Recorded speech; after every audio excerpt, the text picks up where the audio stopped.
کل جو بہت افسوسناک واقعہ ہوا ہے BNP کے رہنما سردار عطا اللہ مہنگل صاحب کی برسی کے موقع پر جو خودکش حملہ بقول سرکار کے لیے خودکش حملہ ہوا ہے 15 کارکنان وہ BNP کے کارکن نہیں تھے، وہ ہمارے سرزمین کے بچے تھے، فاضل تھے، سیاسی کارکن تھے، ان کی شہادتیں ہوئی، درجنوں کارکنان زخمی ہوئے۔ بہت ہی افسوس کی بات ہے کہ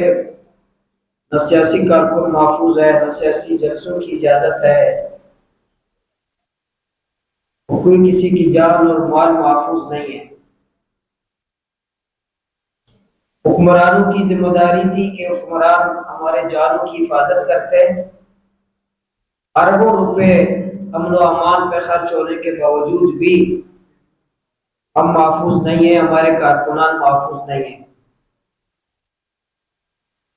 جن کی ذمہ داری تھی ہمیں امن قائم کرنا، ان کی زبان سے جب بھی کوئی ایسا بدامنی کا واقعہ ہوتا ہے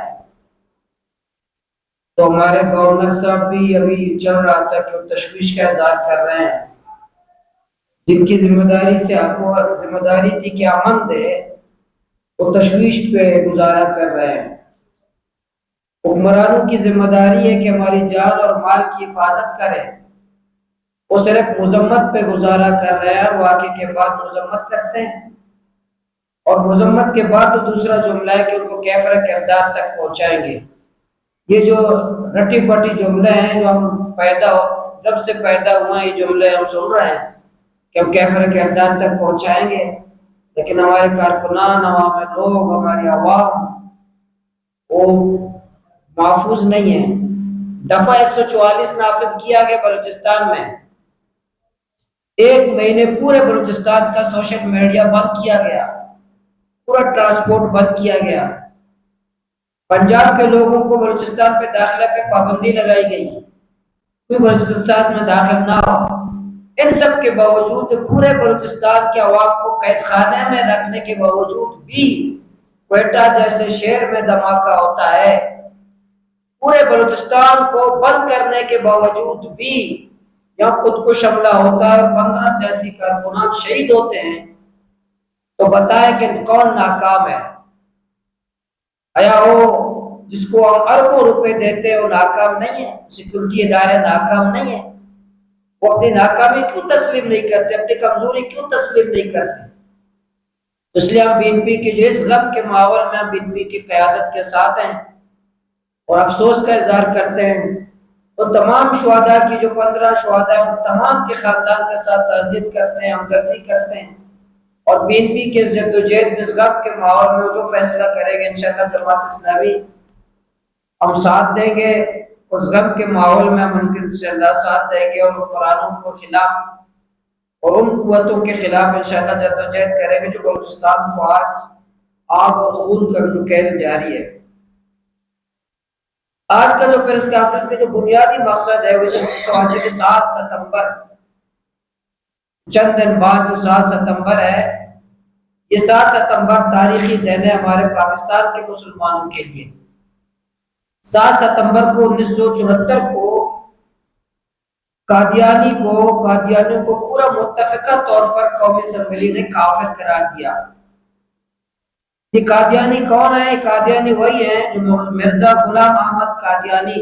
جس نے ہمارے ختم نبوت کے عقیدے پہ حملہ کیا، اس نے نبوت کا دعویٰ کیا۔ ہمارے پاس جو متفقہ ہے قرآن ہے، حضور علیہ السلام کی شخصیت ہے جو متفقہ ہے،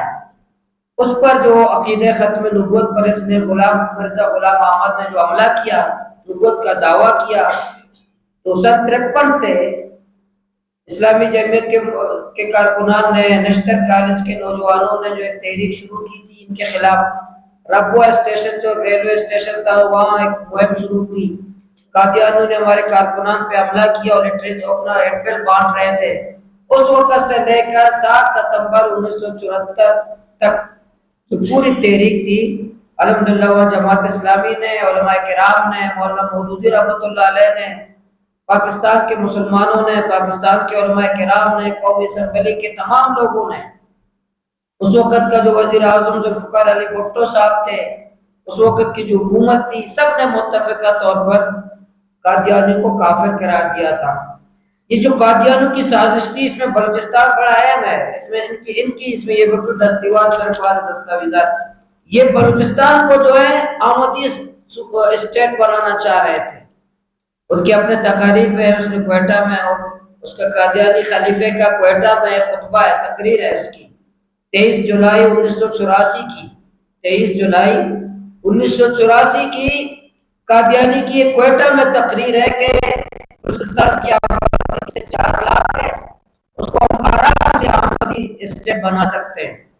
اس وقت ان کی ایک سازش تھی، لیکن اس سازش کو ہمارے علماء کرام نے، ہمارے قائدین نے، مسلمانوں نے، تمام لوگوں نے اس کے ان سازشوں کو ناکام بنایا، اور اسی لیے ہم ان کی یاد میں کہ 7 ستمبر 1974 کو جو تاریخی فیصلہ ہوا قادیانیوں کے خلاف، قادیانیوں کو کافر قرار دیا گیا، تمام علماء کرام نے اس میں جدوجہد کی، تمام مسالک کے علماء کرام نے جدوجہد کی، تمام ہمارے قومی اسمبلی کے ممبران نے، اس وقت کے حکمرانوں نے، سب نے مل کے اس فتنے کو سدباب کیا، اس فتنے کی سرکوبی کی، اور اس کو متفقہ طور پر کافر قرار دیا۔ اس لیے ہم پورے بلوچستان میں 7 ستمبر کو انشاءاللہ ہم یوم تحفظ ختم نبوت منائیں گے۔ پورے ہمارے اضلاع میں، مدارس میں، اسکولز میں انشاءاللہ سوال سب تقاریب کریں گے، اور ہم اپنے ان قائدین کی، بزرگوں کی، علماء کرام کی قربانیوں اور کردار سے عوام کو آگاہ کریں گے۔ اور اب تک یہ قادیانی فتنہ خاموش نہیں ہے، اب تک یہ سازشیں کرتے رہتے ہیں، اس لیے ہم اپنے نسل کو، اپنے عوام کو، اپنے لوگوں کو آگاہ بھی کرتے رہیں گے اس قادیانی فتنے کے خلاف، جس کی سرپرستی بالکل بین الاقوامی قوتیں کرتی ہیں۔ اس لیے ہم نے قومی صوبائی اسمبلی میں بھی میں نے قرارداد پیش کی ہے اس پر، انشاءاللہ جمعہ کے دن صوبائی اسمبلی میں بھی یہ قرارداد آئے گا، اور صوبائی اسمبلی میں اس قرارداد کو پاس کریں گے، پورے بلوچستان کے عوام کو قادیانی فتنے سے آگاہ بھی کریں گے، اور اپنے 7 ستمبر کو منائیں گے، اور اپنے بزرگوں کی یاد منائیں گے، ان کی قربانیوں کو خراج تحسین پیش کریں گے۔ اس لیے آج میں آپ کے سامنے یہ کہہ رہا ہوں، یہ آپ کو میں نے دیا تھا، آپ کے پاس موجود ہے، ان علماء کرام کی فہرست بھی موجود ہے جنہوں نے 21 علماء کرام تھے، انہوں نے متفقہ طور پر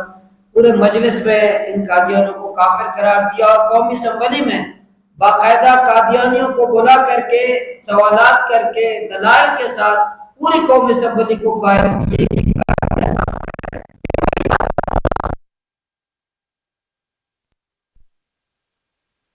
کیونکہ مسلمان